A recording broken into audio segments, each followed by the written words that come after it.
अगर हमारे अंतर में धर्म पुस्तकों के प्रति जो पुराने संत महात्माओं की वाणियाँ लिखी हुई हैं, अगर हमारे मन में उनके लिए विश्वास नहीं होगा, तो आज अगर हम उन वाणी के आधार पर जो भी वाणी सुनाता है तो हम उसकी बात पर कैसे विश्वास करेंगे। क्योंकि ये शुरू से चला आ रहा है, क्योंकि हमने पुराने सच्चे संत महात्माओं की जीवन परिचय पढ़े हैं, तो उनके जीवन में बहुत सारी कठिनाइयाँ थी, बहुत सारी उनको विरोध का सामना करना पड़ता था। कितने लोगों ने उनके जीवन से शिक्षा ली, उनकी वाणी को समझा।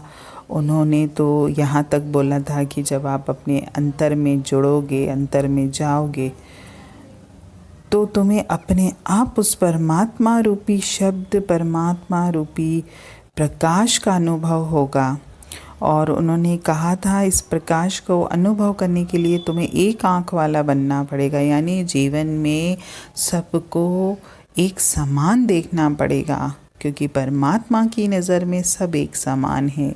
ये तो हम लोग हैं जो छोटा बड़ा, अच्छा बुरा, पापी पुण्यात्मा, गुरु शिष्य सब हमने ही बनाए हैं। उस परमात्मा की नज़र में उसके सारे बच्चे एक समान हैं। जैसे एक माता पिता के लिए बच्चा चाहे अच्छा हो चाहे बुरा हो, सब बच्चे उसके लिए एक समान होते हैं। वो कभी भी उनके मन में ये नहीं होता कि मैं एक बच्चे से को प्यार करूं या एक बच्चे से नफ़रत करूं।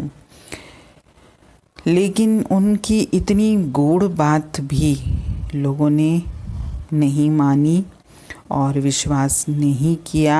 मैं सत्संग में दोहराती हूँ कि बाइबल में ईसा मसीह जी ने ये लिखा था कि तुम किसी की निंदा मत करो, क्योंकि निंदा करने वाले को 3 हत्याओं का पाप लगता है। एक तो वो स्वयं की हत्या करता है कि उसने किसी की निंदा करी, दूसरी वो जिससे उसकी निंदा कर रहा है, यानी जो उसके सामने है, जिसको वो बता रहा है, उसकी हत्या करी, तीसरी वो उस व्यक्ति की हत्या करता है जिसके बारे में वो निंदा करता है, यानी उसको 3 हत्याओं का पाप लगता है।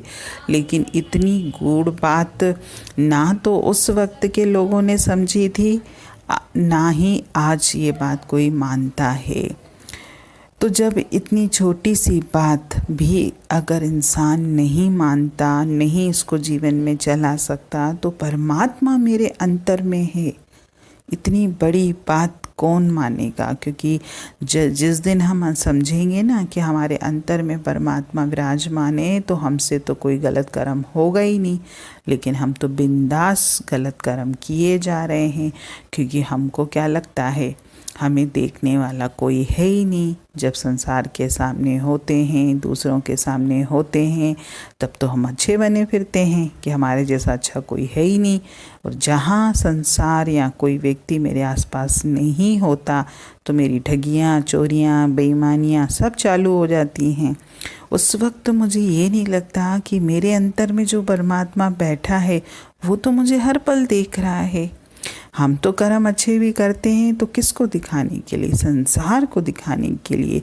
आज मैं अच्छा बोलूँगा, अच्छा व्यवहार करूँगा, तो लोग मेरी वाहवाही करेंगे कि क्या तो व्यक्ति है, क्या तो वो है। तो आपने किसकी नज़र में अपने आप को अच्छा साबित किया? संसार की नज़र में।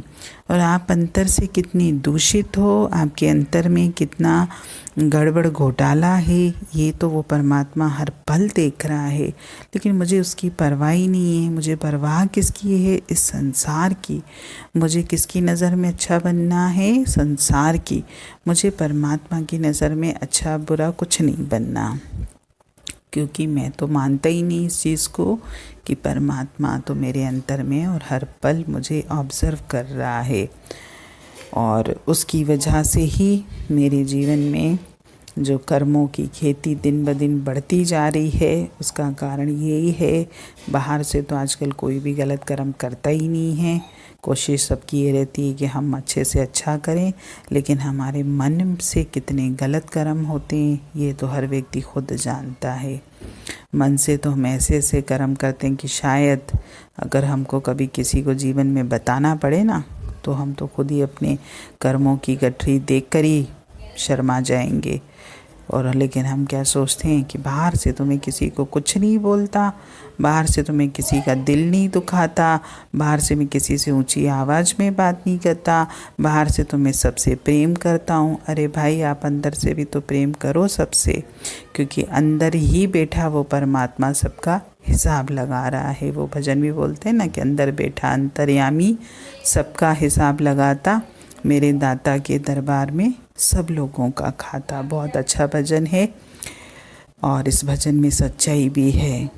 अब ये है कि हम अपनी बुद्धि को थोड़ा खोलें और हर वक्त संसार संसार लेके न बैठें। और जो मुझे हर वक्त इस कान में वाणी सुना रहा है कि परमात्मा तेरे अंतर बैठा हुआ है, तुझे तेरी हर बात की उसको खबर है, हम उससे बेखबर ना रहें। हरिओम।